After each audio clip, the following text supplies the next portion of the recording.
What if I told you that just spending 5 minutes picking out your classes for next semester could mathematically guarantee that you will fail a math test later that exact same afternoon?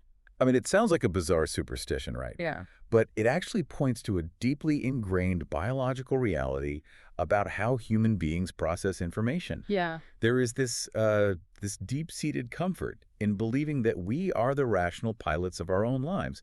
We like to assume we're operating this perfectly calibrated navigation system, calculating the pros and cons of our choices with pure mathematical logic. But when you actually look at the wiring under the dashboard of the human brain, you realize the navigation system is running on severely outdated GPS coordinates. Yeah, a big time. We aren't being sabotaged by invisible gremlins or, like, bad intentions.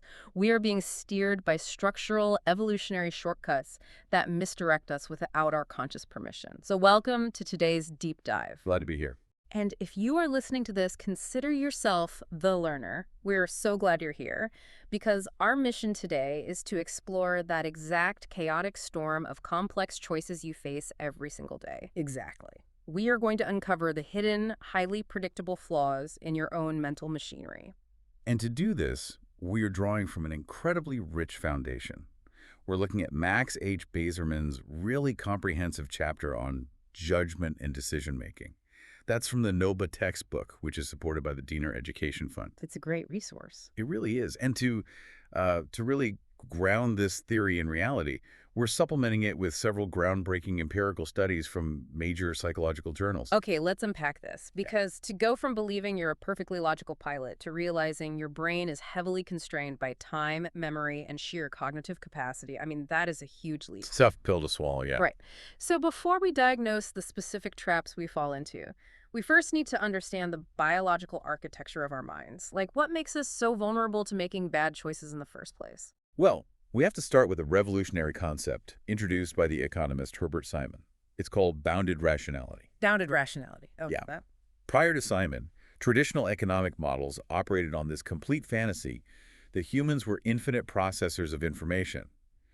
The assumption was that, if you gave a person a problem, they would naturally calculate the optimal choice by considering every single variable. Just crunching the numbers like a supercomputer? Right, exactly. But Simon pointed out the obvious yet somehow radical truth. Human minds are fundamentally constrained. We don't have infinite time to make a choice. And our memories are famously faulty. Very true. Plus, our cognitive capacity has strict physical limits. Which means we physically cannot process every variable in a complex situation. We just don't have the bandwidth. We really don't. And about 15 years after Simon laid that groundwork, two pioneering psychologists, Daniel Kahneman and Amos Tversky, took this further with what is now known as dual process theory. Oh, right. System 1 and System 2. Exactly. They shattered traditional assumptions by proving our minds operate through two distinct modalities, System 1 and System 2. I was thinking about this earlier, and the best way I can describe the difference is that System 1 is like the aggressive autocomplete on your phone. Oh, I like that. You know what I mean? It is super fast, it relies entirely on past shortcuts, and it is frequently, hilariously, and confidently wrong. That analogy perfectly captures both the speed and the error rate. I mean, the System 1 is automatic, it's highly emotional, and it relies entirely on heuristics, which are essentially cognitive rules of thumb. But then System 2 is like painstakingly typing out a formal email to your boss word by word, making sure the grammar is absolutely flawless. Yes, it's accurate, but it takes massive effort. Right. And System 2 is what you think you're using when you make a choice, but System 1 is what's actually running the show most of the time. So true. And while those System 1 heuristics were probably great for basic survival when we were dodging predators on the savannah, they caused massive distortions in complex modern scenarios. And that evolutionary perspective is the crucial why behind all of this.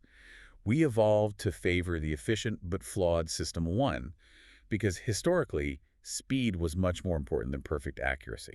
Right. If you hear a rustle in the bushes, you don't use System 2 to calculate the meteorological probability of the wind versus a tiger. No, you use System 1 to run away immediately. Exactly. But in our modern world, that same shortcut mechanism leads to what the research calls bounded awareness. Meaning we literally fail to notice critical information that is sitting right in front of us. Yep.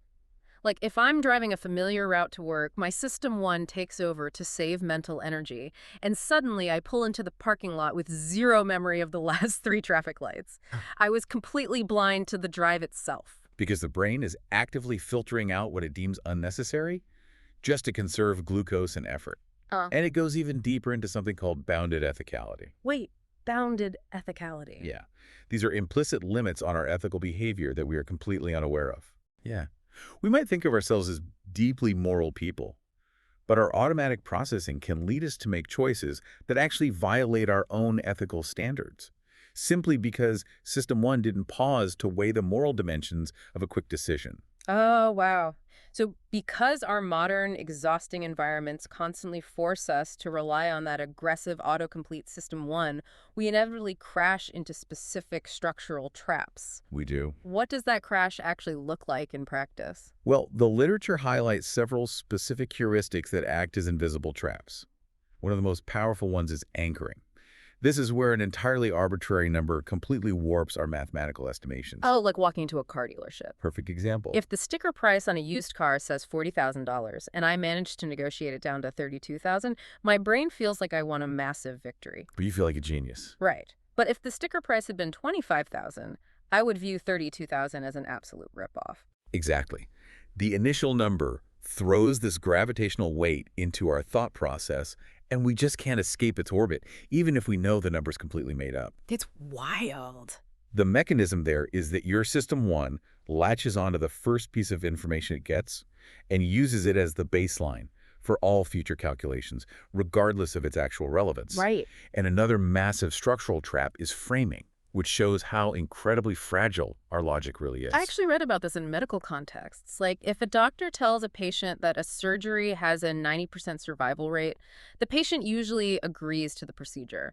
They view it as a pretty safe bet. Makes sense. But if the doctor takes that exact same mathematical reality, the exact same numbers, and says the surgery has a 10% mortality rate, patients become terrified and refuse the surgery. Yes. They become wildly risk-averse just because the data was framed around a loss. We react completely differently to identical factual information depending on how the words are dressed up.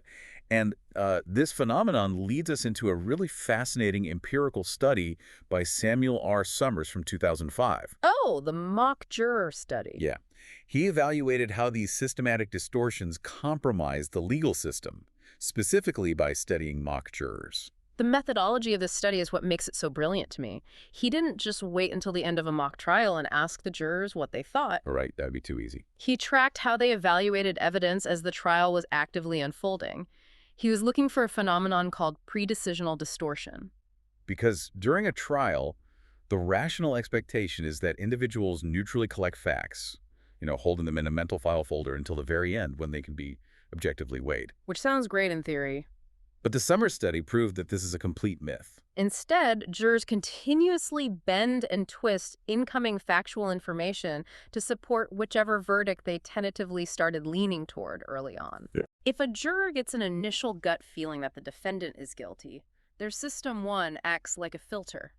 When a new, totally ambiguous piece of evidence is introduced, their brain immediately interprets it in a way that confirms guilt. It's like the autocomplete is desperately trying to finish the sentence of the trial before all the evidence is even presented. That is exactly it. It's confirmation bias on overdrive. It really is. Yeah. And it severely complicates how objective data is interpreted in any setting, whether you're in a courtroom, a boardroom, or a college classroom. But here's what I really want to push back on regarding that study. Okay, go for it. The data showed that prospective adult jurors, older people pulled from the broader community, experienced double the magnitude of evidence distortion compared to standard undergraduate students. They did. Wait, shouldn't adults with more life experience, heavier responsibilities, and fully developed frontal lobes be less biased and more objective in a courtroom than some 19-year-old undergrad? What's fascinating here is that life experience actually works against objectivity in this specific context. Really? Yeah.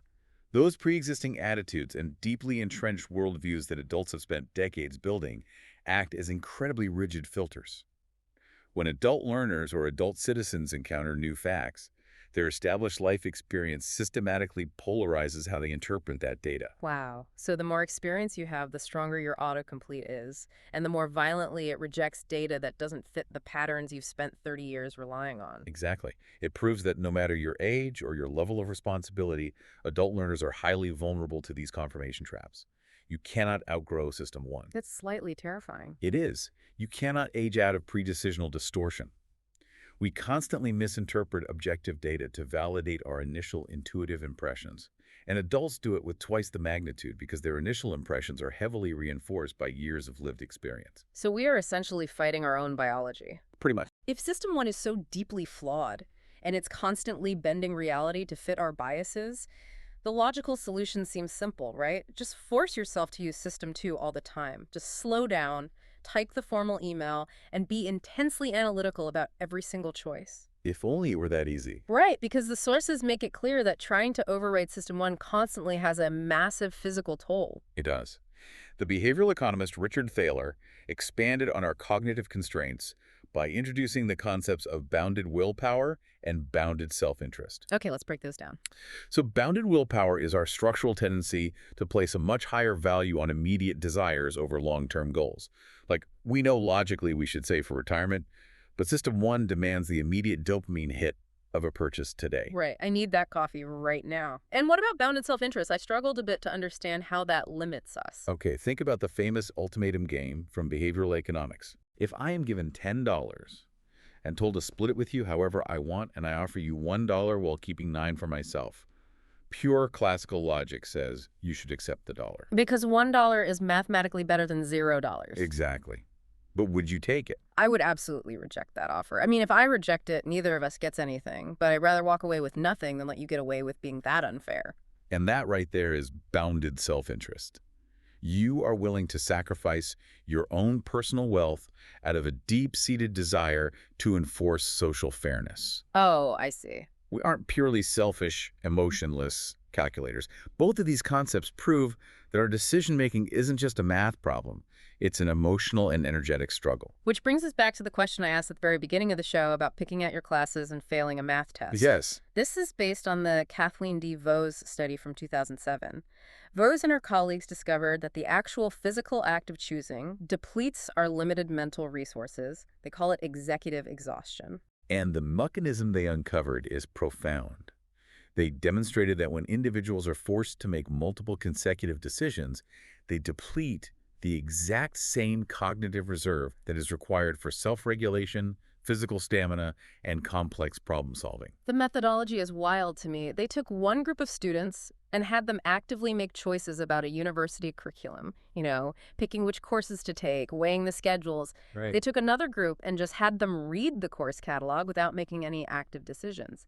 Then they put both groups through physical and mental tests. And the results are staggering. The students who had to burn energy making choices subsequently displayed significantly less physical stamina on tasks like holding a hand grip exerciser. Wow.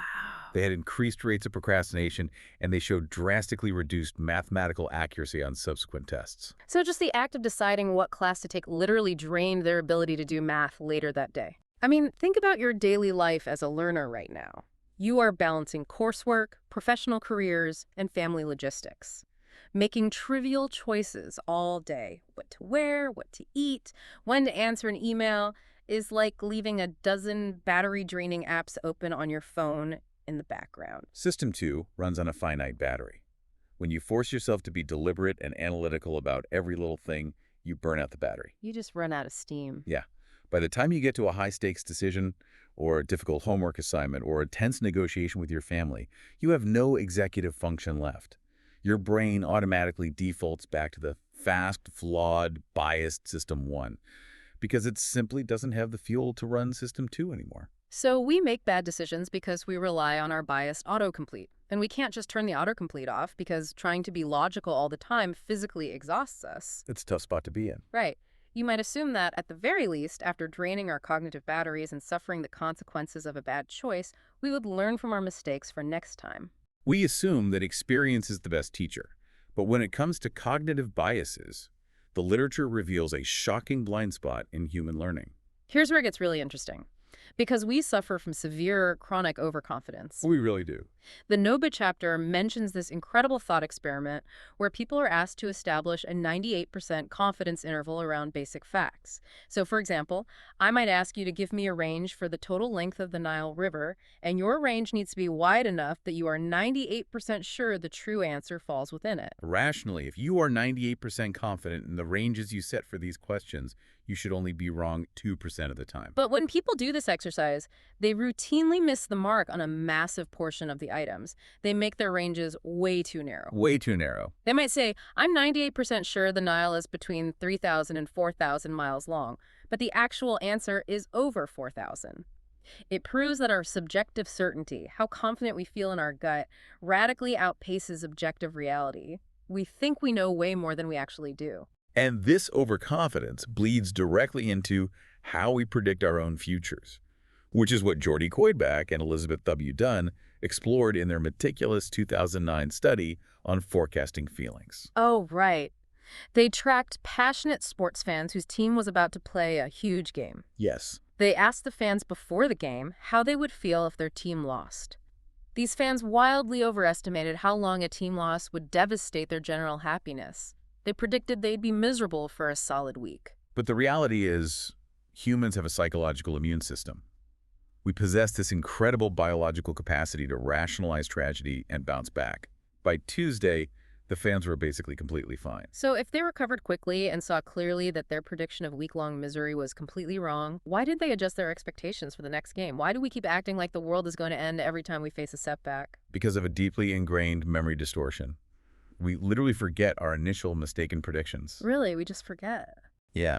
The Koidback and Dunn study demonstrated that even when people are explicitly shown evidence of their past predictive mistakes, they fail to calibrate their future expectations. Our brains just overcreate the memory of our past overconfidence to protect our ego. Basically. Yeah. The sports fan tells themselves, well, I knew deep down I wouldn't be sad for that long.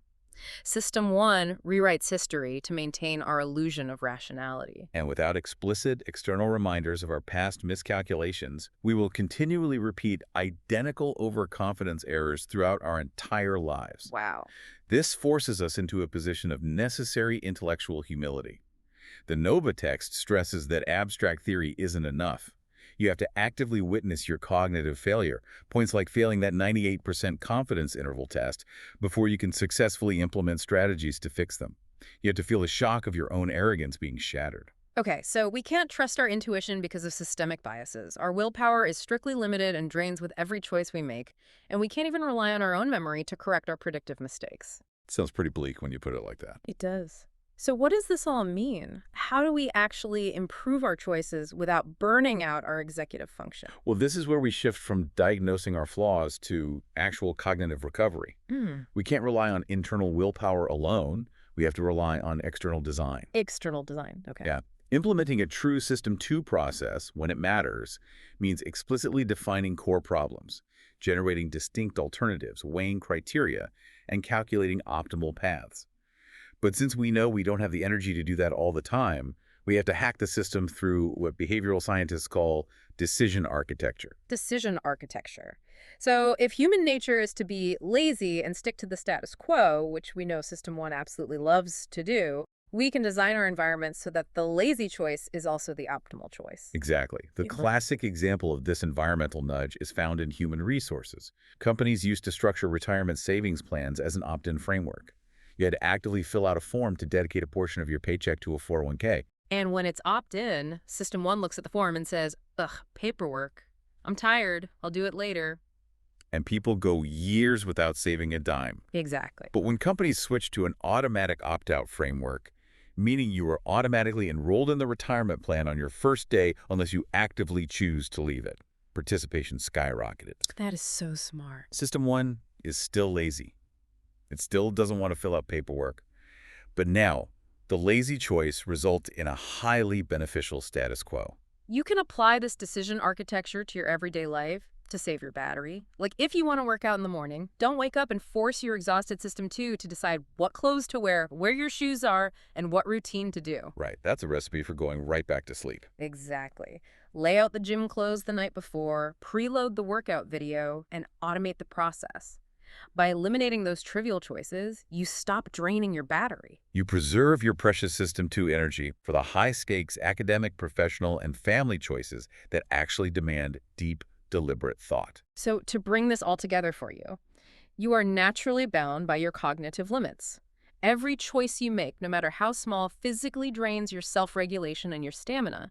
Hmm. The ultimate fix to this chaotic storm of choices isn't just gritting your teeth and trying harder, it's actively engineering your environment to naturally trigger optimal choices without you having to think about them. And the gravity of this knowledge extends far beyond personal productivity. These systematic distortions, anchoring, framing, overconfidence, are the exact same hidden currents beneath massive historical blunders, global financial collapses, and fatal medical misdiagnoses. It's all the same hardware glitch. It really is. Hmm. Daniel Kahneman summed it up beautifully when he said, "We can be blind to the obvious, and we are also blind to our blindness."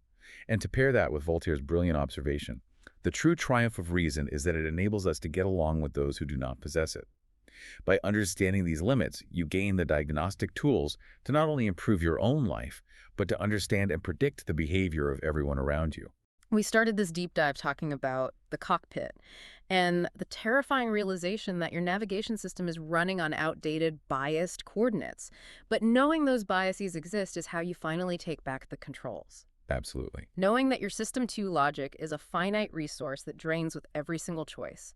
What if the most important decision you make today isn't about choosing the right option, but identifying which trivial, everyday choices you can completely eliminate from your life tomorrow?